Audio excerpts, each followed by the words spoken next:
My name is Clara, a 32-year-old woman who, once a firm believer in fairy tale endings, saw her life take an unexpected turn 3 years ago when I met Mark, the man who would eventually become my husband. Our story unfolds as a journey of love, trust, and eventual betrayal against the backdrop of what seemed like a perfect marriage. It all began on an ordinary Tuesday morning when fate led me to the corner cafe, a John Grisham novel in hand, lost in the world of legal thrillers. That's when Mark entered, immediately noticeable with an air of confidence and a warmth in his smile that felt inviting. "Hey, is that Grisham's latest?" he asked, nodding towards my book, his friendly voice tinged with genuine curiosity. "Yeah, just started it. He's always a good read," I responded, pleasantly surprised by the ease of our conversation. We delved into discussions about our favorite authors, and our conversation flowed effortlessly. In the weeks that followed, Mark and I grew closer. Our shared interests in music, particularly old jazz, and a mutual love for exploring hidden bookstores around the city cemented our bond. Mark was charming, respectful, and attentive, and each encounter felt like catching up with an old friend. One evening, as we walked along the river, Mark's tone turned serious. "Clara, I've never felt this way before. I think I'm falling for you," he confessed under the dim glow of the streetlights. His words sent a rush of warmth through me, and I admitted, "I feel the same, Mark. You're unlike anyone I've ever met." 6 months flew by, and our relationship only grew stronger. During a cozy dinner at my apartment, Mark proposed, and there was no hesitation in my yes. I loved him, and I believed in our future together. The joy of our engagement, however, was soon met with apprehension as the time came to meet Mark's parents. His mother, Linda, was a stern woman with piercing eyes that seemed to judge my every move, while his father was more amiable but carried an undeniable seriousness, especially regarding the institution of marriage. During a formal dinner at their house, Mark's father brought up the subject of a prenuptial agreement. "It's just practical," he stated matter-of-factly. The request caught me off guard, but given my past experience with a cheating ex-boyfriend, I understood the necessity. "I agree, but I have a condition," I said, steadying my voice. "If either of us cheats, the cheater owes the other $100,000. Mark's expression was a mix of surprise and respect. "I promise, Clara, I'd never cheat on you," he said earnestly. Our wedding was a beautiful affair, filled with laughter, dancing, and promises of forever. The first year of our marriage felt like living in a dream. We traveled to romantic destinations, enjoyed quiet evenings at home, and supported each other's ambitions. Mark was not just my husband. He was my best friend and confidant. After the whirlwind of our wedding, Mark and I settled into married life with an ease that surprised even me. Our first year was like living in a bubble of happiness, untouched by the outside world. Our honeymoon in Paris was a dream, strolling along the Seine as two lovebirds lost in a city of love. "Can you believe we're here?" I inquired of Mark one evening as we observed the Eiffel Tower lighting up. He drew me close and responded, "With you, I can believe anything. This is just the start for us, Clara." Those days were filled with laughter, romantic dinners, and promises of a shared future. Returning home with a suitcase full of memories, our bond felt unbreakable. In our daily routine, Mark would bid me farewell each morning before work, and I'd have dinner waiting for him upon his return. Our conversations stretched late into the night, discussing everything and nothing.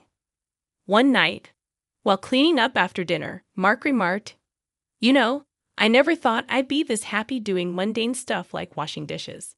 I playfully splashed water at him, and he laughed, catching it in his hands. "That's because you've got an amazing wife. It's all about good company," he said. "Absolutely the best decision of my life marrying you." Despite the growing pressure from external expectations, particularly the anticipation of starting a family, our happiness persisted. Linda, Mark's mother, would drop not-so-subtle hints at family gatherings, asking, "So when are we going to hear some good news?" I brushed it off with a joke, but her persistence strained me over time. Mark reassured me, saying, "Don't let my mom get to you. We'll start a family when we're ready, not minutes sooner." Our first year of marriage was magical, celebrated with a quiet dinner at home. Mark surprised me with a necklace I had admired months ago. "Happy anniversary, Clara. Here's to many more years of happiness," he said, his eyes shining with love. As we cuddled on the couch that night, I felt incredibly fortunate. However, as our second year of marriage began, the pressure from Mark's family, particularly Linda, took a toll. It wasn't just about starting a family. Her criticisms infiltrated every aspect of our lives. Linda's disapproval, often hidden in seemingly helpful comments, turned every visit into a nightmare. One afternoon, as I set the table for lunch, Linda walked into the kitchen, eyeing the spread with a disapproving frown. "Is this what you're serving? A bit simple, don't you think?" she remarked, her tone dripping with disdain. Clenching my jaw, I tried to maintain composure. Her critiques extended beyond my cooking, finding fault in everything from house decorations to how I spent my free time. One evening, relaxing in the living room, Linda gave her unsolicited opinion, stating, "You know, Clara, if Mark gave me the money he spends on you." I contemplated hiring a proper cleaner and cook. Mark appeared uncomfortable, but he remained silent. His quiet response felt like a betrayal, and though seething with frustration, I managed to say, "Well, Linda, I'm doing my best here." The hurt intensified as Mark's attitude began to mirror his mother's criticisms, albeit in a more subtle manner. Following one of Linda's visits, Mark casually suggested, "Mom might have a point about the house. Maybe we should consider getting some help." A pang of hurt and frustration hit me, and I questioned, "So you think I can't handle it either?" He backpedaled, saying, "No, that's not what I meant." But the damage was done. Constant criticisms and Mark's growing detachment strained our marriage, leading to arguments over trivial matters and transforming our once easy conversations into tense exchanges. After a particularly heated argument, I found myself wondering aloud, "What happened to us, Mark? We used to be on the same team." He ran a hand through his hair, looking frustrated, and replied, "I don't know, Clara. Everything feels so complicated now." That night, I went to bed feeling lonely and misunderstood. Linda's insidious comments had invaded not only our home, but also our marriage, making me question whether the love Mark and I shared could withstand this constant barrage of negativity. As the third year of our marriage unfolded, a sense of unease settled in my heart. The once bright flame of our love seemed to flicker under the shadow of doubt and distrust. It all started with repeated phone calls from a name that kept popping up on Mark's phone, Jake. Mark's demeanor changed whenever that name flashed on the screen. One evening, as we watched TV, his phone rang again, and I couldn't help but notice the nervous glance he threw my way. "Who's Jake?" I asked, trying to sound casual, but my heart pounded. "Just a new guy at work, no one important," Mark replied, but his voice was too nonchalant, and his answer seemed rehearsed. Mark's behavior continued to shift. He started coming home late from work with flimsy and inconsistent excuses. His wardrobe underwent a transformation, shifting from casual to sharply tailored suits. One night, as he prepared to leave for another late night at work, I questioned, "Working late again?" noticing his dressed-up appearance. "Yeah, big project," he said without meeting my eyes. "Don't wait up." Frustration boiled over, and I confronted him one day, saying, "This isn't like you, Mark. What's really going on?" My voice trembled with a mixture of anger and fear. Mark sighed, displaying a mix of guilt and annoyance. "I told you, it's just work. Why can't you trust me?" I shot back, "Because you're hiding something. You're never here, and when you are, it's like you're a million miles away." Mark didn't respond. He just grabbed his coat and left, leaving me standing there feeling more alone than ever. That night, lying in our empty bed, I made a decision. I couldn't live in this limbo of doubt and suspicion. I needed to know the truth, whatever it was. The next morning, I called a private detective. It felt like a betrayal, but the constant worry and uncertainty were eating me alive. I needed answers and was determined to get them, no matter what they revealed about the man I thought I knew. The days after contacting the private detective were a haze of anxiety and anticipation. I felt like I walked a tightrope, desperately trying to maintain a semblance of normalcy while my world quietly crumbled around me. Then the call came, shattering my last hope. "Mrs. Johnson, we have conclusive evidence. I'm afraid your suspicions were correct." The detective's voice was solemn, heavy with the weight of the news he was delivering. He explained that Mark had been having an affair, and the mysterious Jake on his phone was actually a woman. My heart sank as he detailed their meetings, providing timestamps and photos. It was irrefutable. I sat there, phone in hand, feeling a mix of devastation and vindication. My worst fears weren't just fears anymore. They were cold, hard facts. Despite the pain, I decided not to confront Mark immediately. I needed more than just the evidence of his infidelity. I needed to understand the full extent of his deceit. One evening, as I passed by his home office, I overheard a conversation that chilled me to the bone. Mark was talking to his mother, Linda. "Mom, I'm planning to end it with Clara after your birthday." Mark's voice was cold, devoid of any affection he once had for me. "Oh, that's wise, dear. Make sure she gets me a nice 65th birthday present before you drop the bomb," Linda replied, her voice laced with a callousness that took my breath away. I leaned against the wall, feeling nauseous. Not only was my husband unfaithful, but he and his mother were plotting against me, waiting to use me for one last expensive gift before discarding me. Fueled by a mixture of anger and resolve, I decided to play along. I continued as if nothing was wrong while secretly gathering more evidence of Mark's infidelity. The detective provided me with everything: photos, videos, and even audio recordings. I was building my case, preparing for the moment I would strike back. As I lay in bed each night next to the man who had betrayed me, a plan began to form in my mind. I would wait until after Linda's birthday. I would give them the illusion of victory. Let them think they had outsmarted me. But when they least expected it, I would reveal everything and turn the tables. As Linda's 65th birthday approached, I put on a mask of ignorance, acting as though everything was normal. Inside, I was a cauldron of emotions: anger, betrayal, and a fierce determination to see my plan through. A few days before the birthday, Linda casually mentioned her upcoming celebration during a family dinner. "So, Clara, I'm expecting a grand 65th birthday. You must have planned something special for me," she said with a sly smile, clearly anticipating a lavish gift.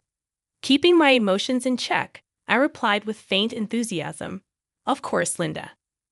I've arranged a dinner at the city's most luxurious restaurant. It'll be a night to remember." Her eyes lit up with glee, not realizing the trap I was setting.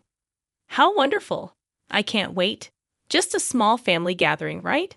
she asked. "Yes, very intimate and exclusive. Just for close family," I confirmed, my words laced with hidden irony. Later that night, Mark approached me, a hint of suspicion in his voice. "That's quite a generous plan for Mom's birthday. Are you sure about this?" I looked at him, maintaining my composure. "Absolutely. It's a significant birthday, and I want to do something special for her." Mark seemed appeased, but I could tell he was puzzled by my willingness to indulge his mother. As the day of the dinner drew near, I managed the final arrangements meticulously, confirming the booking under Linda's name, double-checking the guest list, and ensuring everything was in place for the grand evening. Playing the role of the dutiful wife and daughter-in-law, I concealed my true intentions beneath a facade, ready to expose the betrayal and deceit that had corroded our marriage. The night before the dinner, as I lay in bed, a twisted sense of satisfaction enveloped me. I was mere hours away from turning the tables on Mark and Linda. They believed they were using me for one last benefit before discarding me, unaware that I held the reins of the game. The evening of Linda's 65th birthday unfolded in a luxurious restaurant, every detail meticulously planned to reflect the grandeur of the occasion.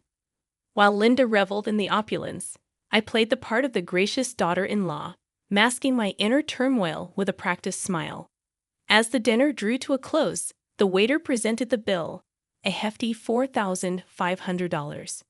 With a steady hand, I reached for my card, my heart pounding. After swiping the card, I glanced around the table, observing Linda's satisfied smirk and Mark's uneasy expression. "Thank you for such a wonderful evening, Clara. This is truly generous," Linda said, her voice dripping with insincerity. Seizing the moment, Mark leaned in with a mocking tone. "By the way, Clara, I want a divorce." His words struck me like a physical blow, but I refused to let them see my pain. Linda chimed in sharply. "Well then, I guess you should leave. This is a family gathering after all." Without a word, I stood up and left the restaurant, my dignity intact despite the turmoil inside. As I walked away, I swiftly canceled the payment on my phone and blocked the shared account, ensuring Mark couldn't cover the costs either. Back at home, I packed my belongings quickly, the finality of my actions setting in. I was leaving this chapter of my life behind, stepping into an uncertain but hopeful future. Soon, my phone erupted with calls. I answered, and Linda's voice, shrill with rage and panic, filled my ears. The payment didn't go through. The restaurant staff called the police. "What have you done?" Her words were a cacophony of anger and disbelief, but I remained silent, letting her tirade wash over me. This was their doing, their betrayal and manipulation coming back to haunt them. After hanging up, I looked around the empty house, once filled with dreams and love, now just a hollow shell. I took a deep breath, stepped out the door, and didn't look back. Their calls continued, desperate pleas for help that I no longer felt obliged to answer. I had closed that chapter of my life for good. In the end, they paid. Mark had to borrow from his parents, but I didn't care where the money came from. It was a small compensation for the betrayal, but more importantly, it was closure. Sitting in the lawyer's office, signing the last of the papers, I felt a sense of peace. The journey had been painful, full of betrayal and heartache. But I had come out stronger, more resilient. Walking out into the sunlight, I felt like a free woman ready to start anew. The future was uncertain, but it was mine to shape.